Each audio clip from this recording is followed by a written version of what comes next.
If you could only have one premium travel card, I think there's a strong argument for the Capital One Venture X. Not only is it surprisingly nimble, but it still packs a punch, especially so if you have a player 2 all the way up to a player 5, given its superpower. Before we dive in, grab a coffee, hit the like button, and share this with someone that might benefit. Starting off, the reason why I really like the Venture X is due to the economics. Despite being a premium card, it's a surprisingly affordable one. While other issuers are charging $550, $650, or $695, you're looking at a $395 annual fee here. That's not cheap by any means, but the reason it works is because you have things to help you offset this, and they're pretty tangible.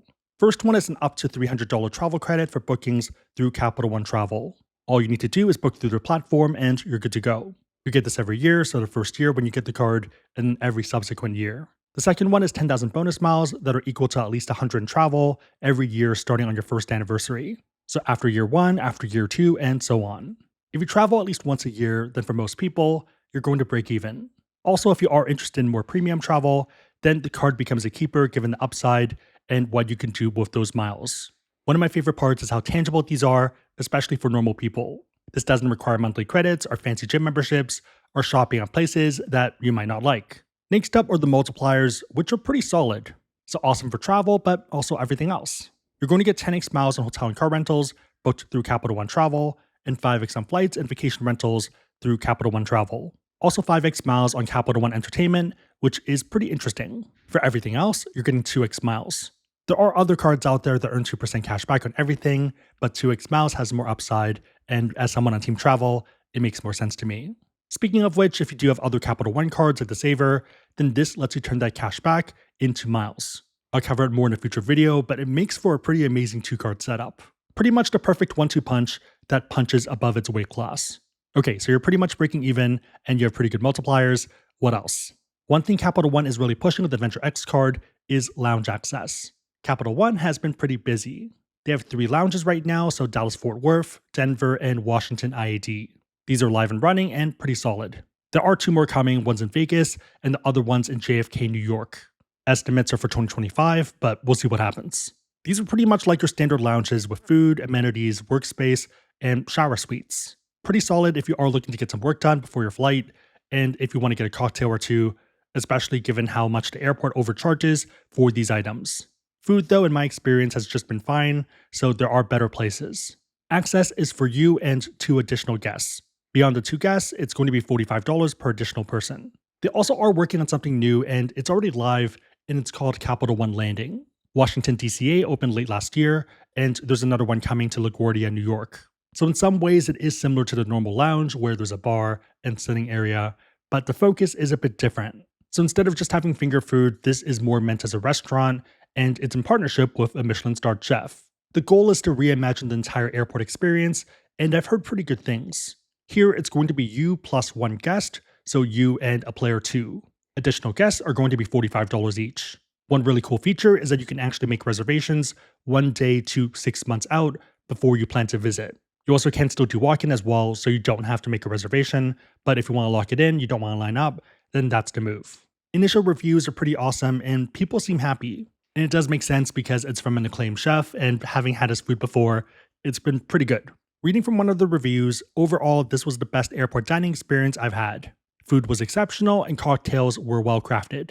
They're doing something radically different and refreshing compared to every other airport lounge. Outside of Capital One branded ones, you also have other lounge options. The card comes with a Priority Pass membership that has access to over 1,300 lounges worldwide for you and 2 guests that are free per visit. Reminder that you do need to enroll, but otherwise pretty straightforward. In my experience, lounges in Asia have been pretty awesome, and for example, some of the best lucks I've had has been from lounges. Stateside's a bit weaker, but still an option. This brings us to the superpower of the card. You can add up to 4 authorized users for no additional cost, and they get the same lounge perks. They can access Capital One lounges and Capital One Landing and bring guests themselves, and also they get their own Priority Pass cards. Lots of ways to be strategic here, so let's say you add your player 2 as an authorized user, and they have their own card, meaning that they can bring a guest into Capital One Landing. If you 2 are traveling with another couple, that means that you can bring that other couple in, and they wouldn't have to pay. In contrast, if you compare it to other premium cards, you're looking at $75 to $195 per each additional authorized user in order to get similar lounge benefits. If you are adding up to 4 authorized users, then on the low end, you could argue that's about 300 in value right there. Given everything, I think this is the best premium card normal people should consider adding. On that note, if you are someone that wants to learn about cards and you want to support the channel, we do have links on the website, asksebby.com, and also down below in the description box. Make sure the links are competitive, but otherwise, it is a huge way to support the channel, so thank you in advance. Also, if you are on the fence of the card, I'd recommend running the numbers for your own situation. That way you can figure out how many points you're earning and how you value different credits and benefits. I'll link to it down below, but it should also pop up if you Google Venture X, worth it, ask Sebby. Okay, so there's a bunch of reasons to get the card. What are the disadvantages? Even though I think Capital One is pushing the boundaries of airport lounges, they still do have a lot of growing to do. Of the top 10 airports, they only have or will have a presence in 4 of them: DFW, Dallas-Fort Worth, Denver, JFK, and Vegas. That's not bad, but 4 out of 10 is not ideal. Of the next 10, so 10 to 20, they only have a presence in LaGuardia, New York. For the 20 to 30 range, they have 2, DCA and IAD, Washington. So very East Coast centric and some options in the middle.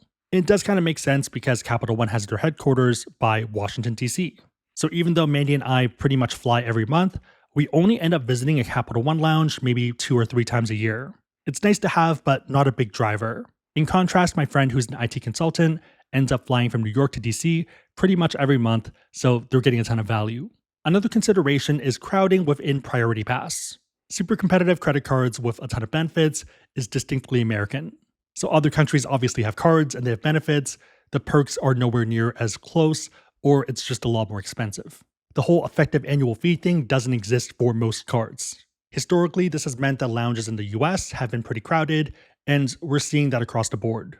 With the rise of the dollar and more Americans traveling abroad, it's been interesting. Europe as a whole, as well as Japan, have been pretty good examples of this, where there's a ton of Americans traveling due to the good exchange rate.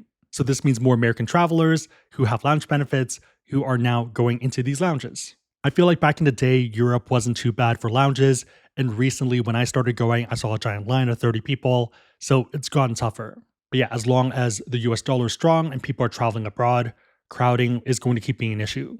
To be fair though, that's an issue of every other card out there as well that is focused on these perks, because there's just not enough lounges relative to people that have the benefits and who are actively using them. That's why the lounge space is growing and they're building a lot more of them. It's basically a supply-demand issue. There's too much demand relative to the supply. Maybe I'm alone here, but I'd rather have a bit more crowded lounges rather than ones that are not accessible because it's too expensive. For the last section, we're going to do expert mode and maximize these miles. It is a bit more of a rabbit hole, but once you learn it, it becomes pretty powerful. Capital One has more than 15 transfer partners for their miles. The transfer rates vary from 1 to 1, 2 to 1.5, or 2 to 1, depending on the partner. For most of their partners, it's going to be 1 to 1, so 1,000 Capital One miles is 1,000 partner miles or points. Minimum transfer is 1,000 miles, so you are transferring in those increments. The one exception for airlines as of filming is EVA, which is 2 to 1.5. For hotels, Choice and Wyndham are 1 to 1, and then Accor is 2 to 1. So again, what we're doing here is turning the Capital One miles into partner points or miles. We are not going to the Capital One portal to book. That's kind of basic level. We're doing advanced level. The main draw of these transfers is the upside for aspirational and premium flights. So if you want to try business at first, or if you want to make it a more normal thing without going through your savings and kind of blowing through it, then this tends to be the way to do it. All the programs are made different and there are pros and cons to each one, and also where you want to fly and what airline you want to fly. One standard disadvantage is availability, but we'll talk about that towards the end. But yeah, if you're willing to do homework and research, then you can get a ton of value, but if not, then this might be a skip. Let's talk about one of my favorite options, which is Virgin Atlantic. In this case, you would transfer Capital One miles to Virgin Atlantic. You would then use Virgin Atlantic to book with ANA, which is one of their partners. The idea is that you're spending your Virgin points to book a flight with ANA. You're not doing a secondary transfer from Virgin to ANA, you're using your Virgin points. They operate based off an award chart, so they have fixed prices for economy, business, and first, and it depends on the distance and, in this case, locations. Business is generally about 2 times the price of economy, and first is about 2.5 times. Every program is different, but this is how this one works. For example, if we want to fly from the west coast of the US to Japan, it's $30K for economy, $52.5K for business, and $72.5K for first class. From the east coast or central, it's $32.5K for economy, $60K for business, and $85K for first. So it very much depends on if you care about this type of stuff, but there's a ton of upside. In fact, Mandy and I just flew A&A a few days ago to get to Japan. Mandy was in first class and had amazing food, much better than last time when I did it, and also drank a ton of Hibiki 17. Had a fun time overall, and it was a great flight. I was 2 rows behind business, food was less good, but still fine, and the hard product is pretty nice. Awesome seat and super comfortable, even if you are a bit wider, and I definitely appreciate the room. The reason miles and transfers and stuff like that matter here is because you're using the award chart, which might be more advantageous than paying the retail price. For example, retail of a one-way flight from Chicago to Tokyo is $13,000. As a round trip, it's about $21,000, so let's say $10K per way. For business, it's almost $5K as a one-way, and then about $8K for round trip, so let's say $4K. Economy for the same flight and for the same days is $1K per way. Round trip is somehow more expensive at $2,600, so $1,300 per way. Let's use the lowest pricing that we found from this and compare them. Based off the retail price for this exact example, business is 4 times economy, and first is 10 times economy. First is about 2.5 times business, in case you're curious. So you technically can use the award chart in order to book economy as well, and you'd still get value, but the main difference is that economy has a lot more sales, and if you comp it to the sales price, then it's less good. Basically, the award chart is the same regardless, but retail prices can fluctuate, and for economy flights, the fluctuation is pretty aggressive and it can get pretty cheap. In contrast, going back to the award chart, difference here is that it's a bit more fixed. So for example, from the West Coast, business is 1.75 times economy, and first is 2.4 times economy. From East or Central, business is 1.84 times economy, and first is 2.6 times. It might still make sense to use points for economy flights, but only if you can't find any super deals or there's no sales. With first and business though, they generally do not go on sale, so you're always getting value, and I'd argue coming out ahead. You do have to care about that experience, but it's a fun one. I know that cents per mile gets a bit weird for business and first, given how inflated those retail prices are, so let's frame it a different way. So 85,000 Capital One miles could be 85,000 Virgin Atlantic points to cover A&A first from Chicago. The other option is using those 85,000 points to cover $850 in travel through Capital One Travel. The other framing is, would you pay $850 for a one-way first class flight? I definitely would, and it feels like a bargain.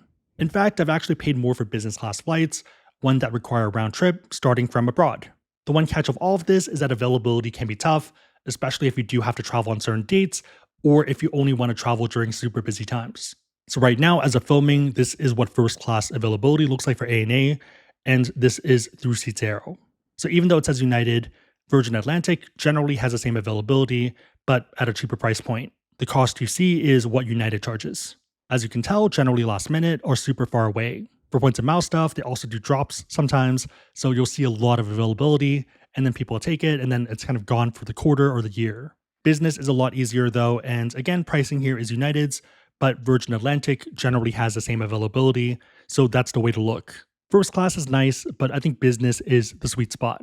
For a lot of these platforms, you can also set up alerts if you have the pro plan. Ask Sebby.com/SeatsAero if you want to learn more. I would argue that you don't need the pro plan for last minute, but if you are looking for specific dates or you're looking a year out, then it's a must-have. Again, if you want to learn about cards, we have links on the website, AskSebby.com, and also down below in the description box.